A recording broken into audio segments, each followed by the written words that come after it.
Hi friends, आप सभी का आपके अपने यूट्यूब चैनल यूपीएससी इन्फो 24 में स्वागत है। तो दोस्तों, हम उम्मीद करते हैं कि आप सभी लोग स्वस्थ होंगे और खुश होंगे। फ्रेंड्स, ये जो वीडियो है पीजीटी हिस्ट्री का प्रैक्टिस सेट 139 है। तो अगर आप TGT, PGT, LT grade, GIC और असिस्टेंट प्रोफेसर की तैयारी कर रहे हैं हिस्ट्री सब्जेक्ट से, तो ये वीडियो आपके लिए है। वीडियो के अंत तक बने रहिए। अगर वीडियो पसंद आए तो वीडियो को जरूर लाइक करें और चैनल पे दोस्त नए हैं तो चैनल को सब्सक्राइब कर लीजिए। तो स्टार्ट करते हैं आज का पहला नंबर क्वेश्चन, जो 116 नंबर से शुरू हो रहा है।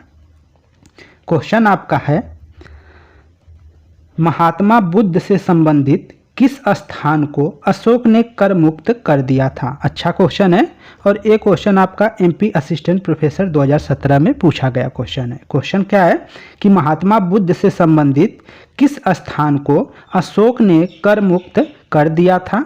ऑप्शन ए है सारनाथ, बी है लुम्बिनी, सी है पावापुरी, डी है कपिल वस्तु। तो आंसर जाएगा 116 के साथ, बी के साथ जाएगा लुम्बिनी। ठीक है, तो महात्मा बुद्ध से संबंधित लुम्बिनी एक ऐसा स्थान था जिसको अशोक ने क्या कर दिया था? कर मुक्त कर दिया था। आंसर आपका बी सही हो जाएगा, लुम्बिनी आंसर हो जाएगा। व्याख्या देख लेते हैं थोड़ा सा। लुम्बिनी देई या लुम्बिनी लघु स्तंभ लेख से ज्ञात होता है कि अशोक अपने राजाभिषेक के 20 वर्ष बाद लुम्बिनी आया। बुद्ध के जन्म स्थान होने के कारण अशोक ने लुम्बिनी से उपज का 8वां भाग लेने का आदेश दिया। लुम्बिनी लेख में बुद्ध को भगवान कहा गया है और निगाली सागर और लुम्बिनी लेख की स्मृति लेख कहा गया है।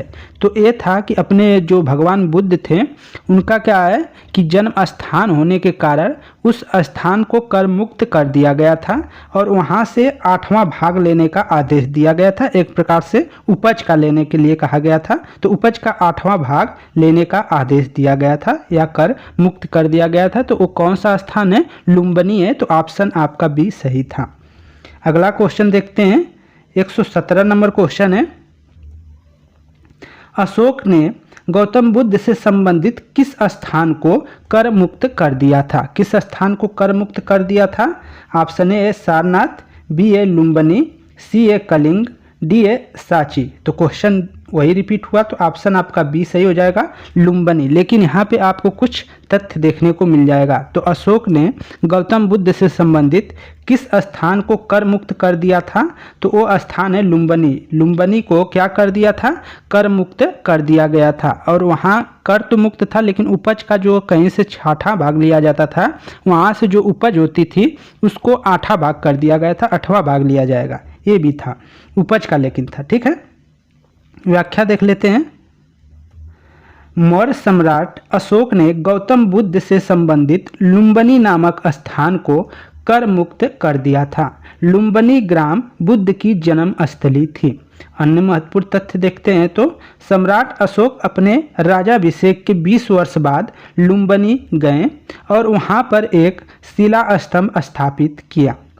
बुद्ध की जन्मस्थली होने के कारण लुम्बिनी ग्राम का धार्मिक कर अशोक ने माफ कर दिया था। तो अब आपको क्लियर हो गया होगा कि किस कर की बात की जा रही है। तो अशोक ने जो है लुम्बिनी को कर मुक्त कर दिया था। तो वो धार्मिक जो कर होते थे उसके लिए उसने उसको क्या कर दिया था? कर मुक्त किया था। धार्मिक कर मतलब समाप्त कर दिया था।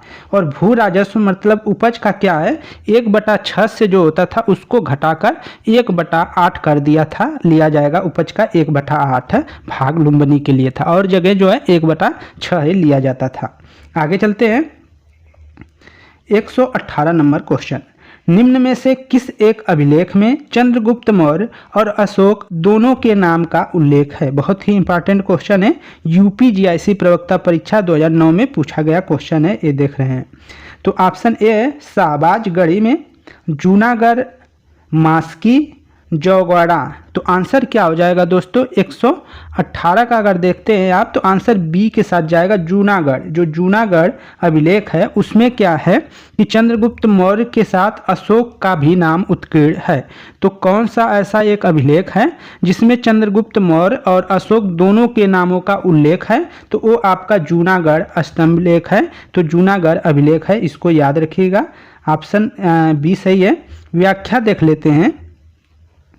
जूनागढ़ के अभिलेख में चंद्रगुप्त मौर्य और अशोक दोनों का उल्लेख मिलता है। चंद्रगुप्त मौर्य के समय जूनागढ़ में एक जलाशय का निर्माण हुआ था। यह कार्य पुष्पगुप्त वैश्य ने किया था। अशोक के समय भी इसकी मरम्मत हुई थी। रुद्रदामन के समय यह टूट गया था, जिसको उसने ठीक कराया तथा जूनागढ़ के लेख में उसने चंद्रगुप्त मौर्य और अशोक के कार्यों का क्या किया, उल्लेख किया था। तो इसको भी याद रखिएगा। आगे चलते हैं। 119 नंबर क्वेश्चन है और पीजीटी 2009 में पूछा गया क्वेश्चन है। अशोक के निम्न में से किस अभिलेख में इलीसा नाम जो है नगर का उल्लेख किया गया है? अशोक के किस अभिलेख में इलीसा नामक नगर का उल्लेख किया गया है? इलीसा नगर का मास्की अभिलेख में, नेतुर अभिलेख में, ब्रह्मगिरी अभिलेख में या सिद्धपुर अभिलेख में? तो किसमें इलिसा का उल्लेख है? इलिसा नंबर का, तो वो आपका सी सही हो जाएगा। ब्रह्मगिरी अभिलेख में, ब्रह्मगिरी अभिलेख है उसमें आपको मिलता है इलिसा का उल्लेख। ऑप्शन सी सही है। व्याख्या देख लेते हैं थोड़ा सा। अशोक के ब्रह्मगिरी अभिलेख में इलिसा नामक नगर का उल्लेख मिलता है। ब्रह्मगिरी कर्नाटक के चीतल दुर्ग जिले में स्थित है। चीतल दुर्ग स्थित कर्नाटक जो ब्रह्मगिरी है वो चीतल दुर्ग जिले में स्थित है। कहाँ? तो कर्नाटक के चीतल दुर्ग जिले में। अन्य महत्वपूर्ण तथ्यों को देखते हैं तो मास्की, गुर्जरा, नेतुर और उडेगोलम के लेखों में अशोक का व्यक्तिगत नाम मिलता है। बहुत ही इंपॉर्टेंट है, इसको वेरी वेरी इंपॉर्टेंट कर लीजिएगा कि किस अभिलेख में अशोक के व्यक्तिगत नाम मिलते हैं।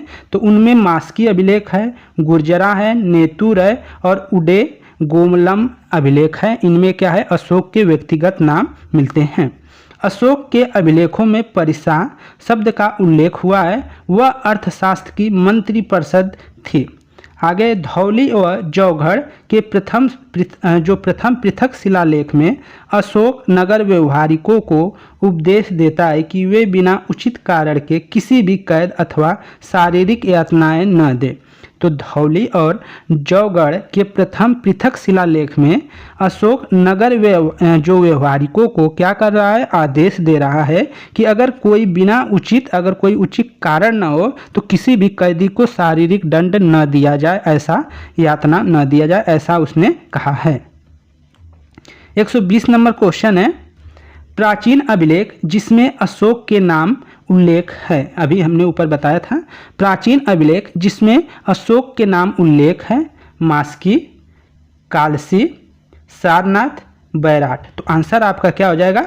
मास्की हो जाएगा दोस्तों। मास्की में अशोक के अशोक का नाम उल्लेख किया गया है, तो मास्की आपका आंसर हो जाएगा। ऑप्शन ए सही हो जाएगा। व्याख्या थोड़ा सा व्याख्या डाल लेते हैं नजर। मास्की अभिलेख, गुर्जरा अभिलेख, नेतुर अभिलेख, उडेगोलम अभिलेख के लेखों में अशोक का व्यक्तिगत नाम मिलता है। ये जो चारों है मास्की, गुर्जरा, नेतुर और उडेगोलम जो अभिलेख है, इनमें क्या है? अशोक का व्यक्तिगत नाम मिलता है। तो इनको रट डालिए, याद कर लीजिए। आगे देखते हैं। 121 नंबर क्वेश्चन है। अशोक का सेरुकुन अभिलेख स्थित है। अशोक का सरेकुन अभिलेख स्थित है कहाँ? कंधार में, बदकसान में, बैक्टीरिया में, काबुल में। तो 121 का आंसर जाएगा ए के साथ, कंधार में स्थित है। आंसर क्या हो जाएगा? ये सही हो जाएगा, कंधार। तो अशोक का सरेकुन अभिलेख कहाँ स्थित है? तो कंधार में स्थित है। ऑप्शन ए सही हो जाएगा। व्याख्या देख लेते हैं। अशोक का सरेकुन अभिलेख कंधार में अवस्थित है। सरेकुन अभिलेख यूनानी तथा आरमेइक लिपियों में लिखा गया है और द्विभाषी अभिलेख है। जो सरेकुन अभिलेख है वह यूनानी तथा अरमाइक दोनों लिपियों में लिखा गया द्विभाषी अभिलेख है। तो ये भी क्वेश्चन पूछा जा सकता है। आगे देखते हैं। 122 नंबर क्वेश्चन है आपका। निम्नांकित किस स्थल पर स्थित स्तूप अवशेषों से अशोक की पाषाण पर उत्कृत प्रतिमाएं उसके नाम के साथ प्राप्त हुई है?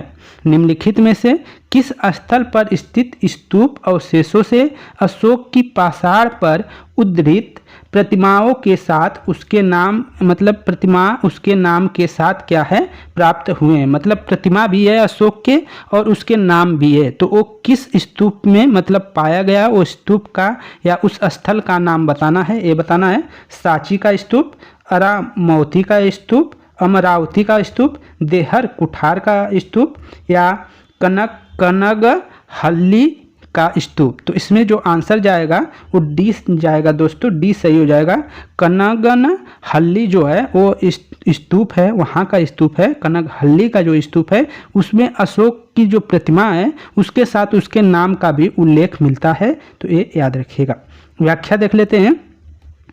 कनगनहल्ली स्थित स्तूप अवशेषों से अशोक की पाषाण पर उद्धृत प्रतिमा उनके नाम के साथ प्राप्त हुई है। राजा और रानी के साथ महिला परिचायिकों का चित्र मिला है। ब्राह्मी लिपि में सम्राट अशोक नाम प्राप्त हुआ है। ब्राह्मी लिपि में उसके चित्रों के साथ, मतलब उस राजा है और रानी है, उसके साथ उसकी परिचायिका भी है, और नीचे लिखा गया है सम्राट अशोक, और वो जो सम्राट अशोक लिखा गया है वो ब्राह्मी लिपि में लिखा गया है। ये सब बातें आपको मिलती है कनगन जो हल्ली है, कनगन हल्ली अभिलेख है उसमें, मतलब स्थित जो स्तूप है उसमें मिला है। इस सब बातों का वहाँ पे उल्लेख किया गया है। आगे देखते हैं। 123 नंबर क्वेश्चन है, पीजीटी 2006 में पूछा गया क्वेश्चन है। मौर्य प्रशासन में लक्षणा अध्यक्ष होता है। मौर्य प्रशासन में जो लक्षणा अध्यक्ष होता है उसको हम क्या कहते हैं? सिक्कों का निरीक्षक, टकसालों का अध्यक्ष, खदानों का अध्यक्ष या आपका चरगाहों का अध्यक्ष। तो लक्षणा जैसे ही नाम आता है दोस्तों तो आप ऑप्शन बी सही कर लेंगे, टकसालों का अध्यक्ष। तो मौर्य प्रशासन में लक्षणा अध्यक्ष होता था, वो टकसालों का अध्यक्ष होता था, तो ऑप्शन बी आपका सही हो जाएगा। व्याख्या देख लेते हैं थोड़ा सा। मौर्य प्रशासन में लक्षणा अध्यक्ष टकसाल का अध्यक्ष होता था। मौर्य प्रशासन में तृतीय श्रेणी के अमात्य विभागीय अध्यक्ष होते थे। अन्य महत्वपूर्ण तथ्य देखते हैं। विविता अध्यक्ष होता था, चरगाहों का अध्यक्ष होता था। विविता अध्यक्ष जो होता था, विवित अध्यक्ष जो होता था उसको चरगाहों का अध्यक्ष बोला जाता था। प्रशासता राजकीय कागजातों को सुरक्षित रखने वाला, राजकीय आज्ञाओं को लिपिबद्ध करने वाला प्रधान अधिकारी था। जो प्रशासता जो था वो क्या था? राजकीय जो कागजे होते हैं उनको सुरक्षित रखने वाला होता था, और जो आज्ञा होते थे, राजकीय आज्ञा होता था, उसको क्या करता था? प्रशासता लिपिबद्ध करता था। दौवारिक हैं वो राजमहलों के देख रेख करने वाले प्रधान अधिकारी होते थे। दौवारिक या द्वारिक भी कहीं कहीं मिल जाएगा। तो दौवारिक जो होते थे वो राजमहल जो महल होते थे उसकी देख रेख करने वाला क्या होता था? प्रधान अधिकारी होता था। 124 नंबर क्वेश्चन है आपका। रूप दर्शक शब्दावली निम्नलिखित में से किससे संबंधित है? रूप दर्शक जो शब्दावली है निम्नलिखित में से किससे संबंधित है? बाट इंस्पेक्टर से, मुद्रा इंस्पेक्टर से, या खदान इंस्पेक्टर से, या वन इंस्पेक्टर से। तो आंसर क्या हो जाएगा आपका? बी सही हो जाएगा, मुद्रा इंस्पेक्टर से। मतलब ये शब्दावली जुड़ी है। रूप दर्शक का अर्थ होता है मुद्रा इंस्पेक्टर। मुद्रा का जो इंस्पेक्टर होता था उसी को रूप दर्शक बोला जाता था, ये याद रखिएगा। व्याख्या देख लीजिए। मौर्य प्रशासन व्यवस्था में रूप दर्शक नामक अधिकारी सिक्कों की गुणवत्ता आदि का परीक्षक था, जबकि टकसाल का जो अध्यक्ष होता था उसको लक्षणा अध्यक्ष कहते थे या लक्षण अध्यक्ष कहते थे। इस काल में निष्क का मतलब सोना, कहीं कहीं गले में जो पहना जाता था हार, उसके लिए प्रयोग होता है निष्क। तो निष्क सोना, पड़ या कासा पड़ चांदी, मास्क या काकड़ी तांबे का होता था, इत्यादि सिक्के का प्रचलन होता था। निष्क जो होता था सोने का सिक्का होता था, पड़ या कासा पड़ जो होता था वो चांदी का सिक्का होता था, कांकड़ी या मास्क जो होता था वो तांबे का सिक्का होता था। उनको इन नामों से पुकारा जाता था। तो वन एवं उसकी संपदा का प्रमुख अधिकारी कुप्या अध्यक्ष होता था। वन और उसकी संपदा का प्रमुख अधिकारी कुप्या अध्यक्ष होता था। खान विभाग का प्रमुख अधिकारी अकरा अध्यक्ष होता था। हमने ऊपर बताया था कई बार। तो खान विभाग का जो प्रमुख अधिकारी होता था उसको अकरा अध्यक्ष बोलते थे। बाट माप तौल का प्रमुख जो होता था अधिकारी उसको पौतवा अध्यक्ष बोलते थे, पौतो अध्यक्ष बोलते थे। तो इन सब चीज़ों को नोट कर लीजिएगा, कहीं लिख लीजिएगा, 2-3 बार पढ़ लीजिएगा, याद करना बहुत ज़रूरी है। आगे देखते हैं, पीजीटी का है, 2006 में पूछा गया क्वेश्चन है। कश्मीर में श्रीनगर नामक नगर की स्थापना किसने की थी? बहुत आसान क्वेश्चन है लेकिन पेपर में कई बार पूछा गया है। कश्मीर में श्रीनगर नामक नगर की स्थापना किसने की थी? हर्ष ने, अशोक ने, चंद्रगुप्त प्रथम ने या समुद्रगुप्त ने?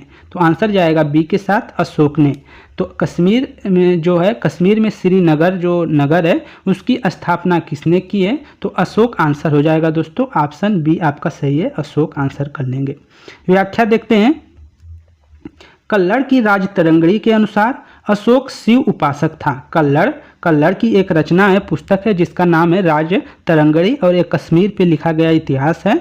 तो कल्लड़ की राजतरंगिणी के अनुसार अशोक जो है शिव का उपासक था।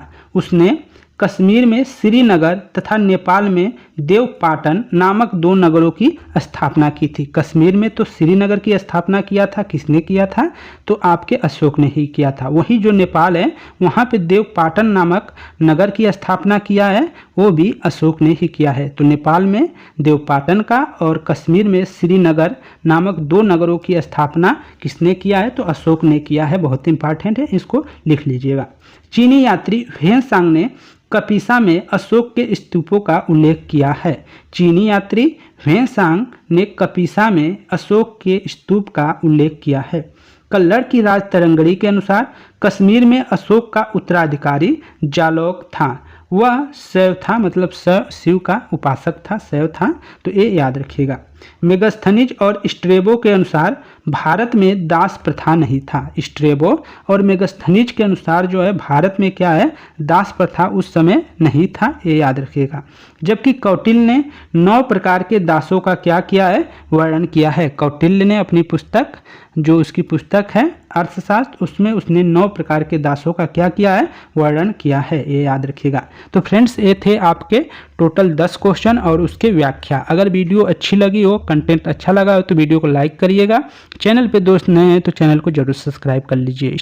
तो दोस्तों धन्यवाद, नमस्कार।